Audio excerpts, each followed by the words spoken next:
Le titre de champion de France par équipe est pointé à la 6e place. Adeline Martin, 7e. Hélène d'Aragon, 8e. Claire Jacquin Poretta, 9e. Et Amandine Ferrato, 10e. Bonjour. Wow. Énorme course aujourd'hui, hein. Un championnat de France aussi palpitant et aussi intense que ce qu'on a vécu hier. Je ne sais pas si vous avez vécu hier, soit en direct, soit sur le terrain. Mais en tout cas, on en parlait tout à l'heure avec Ingrid, directrice du Club des Sports. Vous, du côté office de tourisme, un vrai succès ces championnats de France 2025 ici à Val d'Isère. Un vrai succès. Elle est pas belle la montagne quand on la voit comme ça. Et la vie. Et la vie en plus quand on voit tout ça sous son meilleur angle avec cette météo magnifique, les gens qui sont vraiment ravis, une épreuve, des épreuves qui se passent magnifiquement bien, et puis du spectacle, quoi, tout simplement. On vous remercie aussi pour toute cette couverture. On fait les championnats de France de trail, mais il y a les championnats de France de speaking, les championnats de France de suivi également. C'est remarquable. D'ailleurs, on a fait 10 heures hein, quand même. Voilà, exactement. C'est aussi un marathon et c'est une épreuve, donc.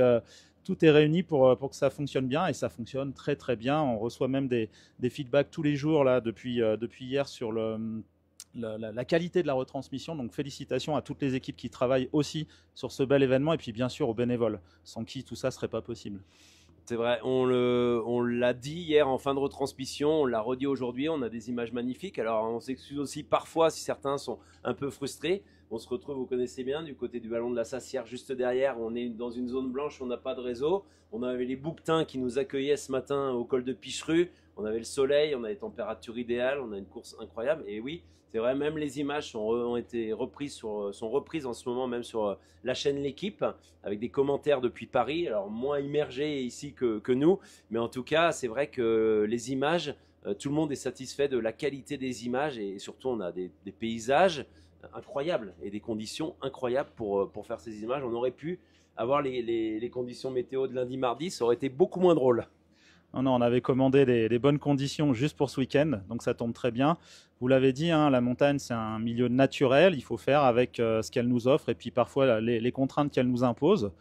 Ce qui compte, c'est qu'on puisse, au niveau de la sécurité, bien tout encadrer, ça c'est le cas. Donc après, les images, quoi qu'il arrive, on en reçoit et des très bonnes. Il y a des zones qui sont blanches, vous l'avez dit. Ça fait partie du jeu, on connaît, mais je trouve que c'est quand même remarquable déjà de pouvoir suivre des courses de trail aujourd'hui en 2025. Il y a quelques années, c'était totalement inenvisageable. Grâce aussi voilà, à tous les caméramans qui suivent ces athlètes. Moi, je me demande d'ailleurs comment ils font, parce qu'ils arrivent à suivre les athlètes sur plusieurs centaines de mètres. Vous pouvez nous en dire plus d'ailleurs là-dessus? Ah bah on peut détailler complètement, c'est les mettre en valeur. En fait, il y a un dispositif, tout est étudié en amont avec Robin, les équipes. En fait, il y a déjà eu toute une étude des parcours sur les cartes. Après, il y a une étude des zones avec tous les relais qui sont à disposition. On sait quelle zone émet, avec quelles antennes. Est-ce que c'est du SFR, du Bouygues, du Free, du Orange? Donc ça, c'est la première. Et après, il y a tout un repérage terrain où on analyse à la fois les retransmissions pour les réseaux, mais aussi les accès et les difficultés de parcours. Donc là, aujourd'hui, on a 8 camrunners, 2 vélos, un drone. Et après, les coureurs se relaient, c'est-à-dire qu'il y en a qui vont faire la montée à Picheru qu'ils ont fait ce matin. Après, ils redescendent, ils vont aller dans la montée de l'Iseran, donc ils ne font pas tout le parcours. Et chacun a des petites sections à faire en fonction aussi de ses capacités physiques. Il y en a qui sont meilleurs en descente, ou qui sont plus à l'aise en descente, d'autres meilleurs en montée. Et puis voilà, on arrive à avoir ces images. Alors d'un côté, on a là à l'écran exceptionnel. Émilie Menuet, actuellement 3e du championnat de France. Sur la gauche, je pense que c'est un peu le peloton, le dossard 122, je ne sais pas exactement qui c'est, mais oui, on arrive à suivre. Alors il y a des moments, effectivement, il faut que les coureurs aient à peu près le même niveau que les cadreurs aient le même niveau que les coureurs. C'est ça qu'on se demande tous, comment ils font. Mais ils ne l'ont pas, et c'est vrai que souvent, si on a des coureurs qui ont un très très bon niveau, ils ont plutôt envie d'être dans la course. Donc il faut jouer avec tout ça, et c'est vrai qu'aujourd'hui, on arrive à avoir des très belles images et qui mettent aussi, alors on en parlait avec Ingrid tout à l'heure et je pense que vous en avez peut-être déjà les retours, qui mettent en valeur le territoire d'une autre manière. Val d'Isère, c'est connu pour le col de l'Iseran, Tour de France, les grandes épreuves de vélo, tous les gens qui viennent le franchir, le ski bien sûr, Critérium de la Première Neige, la Scara, toutes les coupes du monde, toutes les coupes d'Europe FIS, et puis un peu moins pour le trail. Et là on a d'autres panoramas qui permettent de découvrir autrement la station. Absolument, vous l'avez bien dit, Val d'Isère, la renommée internationale qui nous dépasse largement. Aujourd'hui, Val d'Isère, c'est presque une marque avant d'être une destination.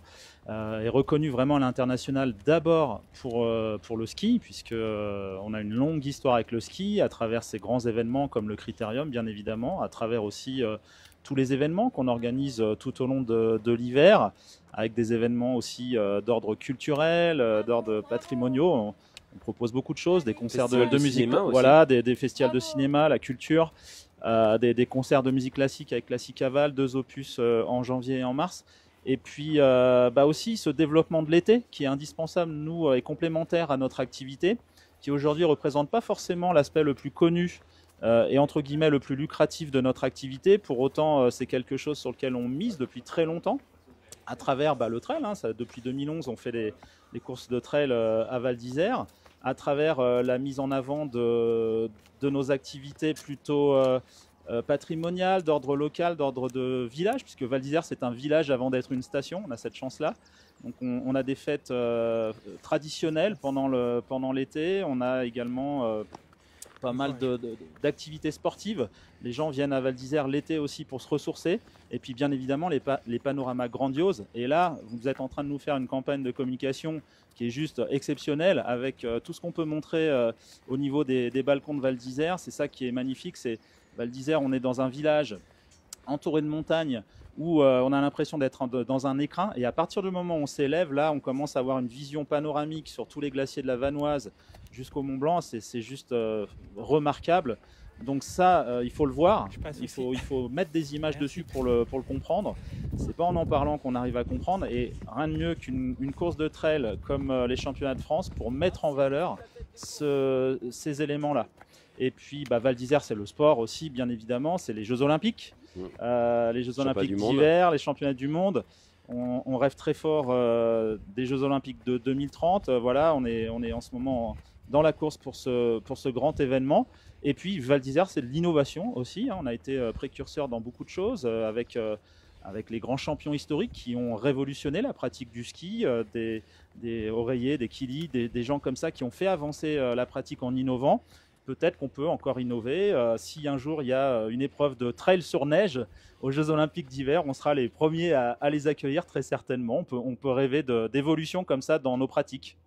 Pourquoi pas, là c'est vrai avec la première dame, Cécile Jarousseau, qui est originaire de Cholet mais qui habite dans les Pyrénées. Et vous le disiez, les parcours qu'on voit aujourd'hui, que les coureurs font à des vitesses phénoménales, parce qu'on est sur des vitesses ascensionnelles autour de 1300 mètres/heure. Là on est du côté du col de l'Iseran et du tunnel, qui va permettre aux coureurs de passer sur le côté lac des Ouillettes et de revenir vers l'arrivée. Mais on en parlait depuis hier, c'est que toute cette partie randonnée avec des vitesses ascensionnelles à 1300 mètres, un randonneur, lui, est plutôt autour de 350 mètres/heure, donc va aller à environ 3 fois moins vite. Mais la boucle qu'ont fait les coureurs ce matin, où on a vu les bouquetins, Picheru, Bayeta revenir au Fornay, c'est une boucle qui fait 16 km, on le sait, qui fait à peu près 1300 mètres de dénivelé. C'est une boucle qui est faisable en randonnée par une famille à la journée sans aucun problème. Et on est complètement déconnecté parce qu'en plus, de l'autre côté, il n'y a plus de réseau. Voilà, vous avez tout dit. Je pense que vous allez prendre mon poste d'ici peu parce que vous êtes un super promoteur de la destination. Merci beaucoup. Non, justement, j'ai un petit défaut, c'est que je suis aussi accompagnateur en montagne, donc je connais un peu le milieu de la montagne. Et j'ai profité aussi, je vais vous faire une deuxième destination, d'aller à la vallée perdue dans laquelle j'étais jamais allé. Oui. Et je suis allé l'autre matin, vendredi matin, me promener dans cette vallée perdue. J'ai fait une petite boucle de 2 heures en randonnée avec des amis, et honnêtement, je connaissais pas, c'est magnifique. Vous avez trouvé quelques pépites sur le territoire. On peut donner peut-être un conseil justement à tous les spectateurs qui sont là en ce moment sur Val d'Isère, qui aimeraient un petit peu profiter de l'événement.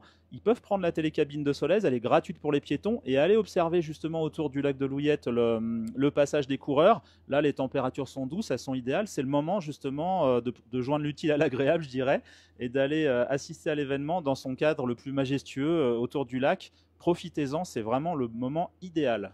Et là, le télécabine de Solèze qui va ouvrir dans quelques instants, les coureurs vont le prendre. Il y a déjà beaucoup de gens qui attendent pour monter, pour mettre à exécution exactement ce que vous venez de dire. Et puis on voit la température affichée, 17 degrés, donc des conditions parfaites, pas de canicule, pas de froid. On est vraiment sur... Pas de neige. Pas de neige, plus de neige en tout cas. La semaine dernière, il y en avait, un col de Lac des Ouillettes, c'était la limite pluie-neige en début de semaine.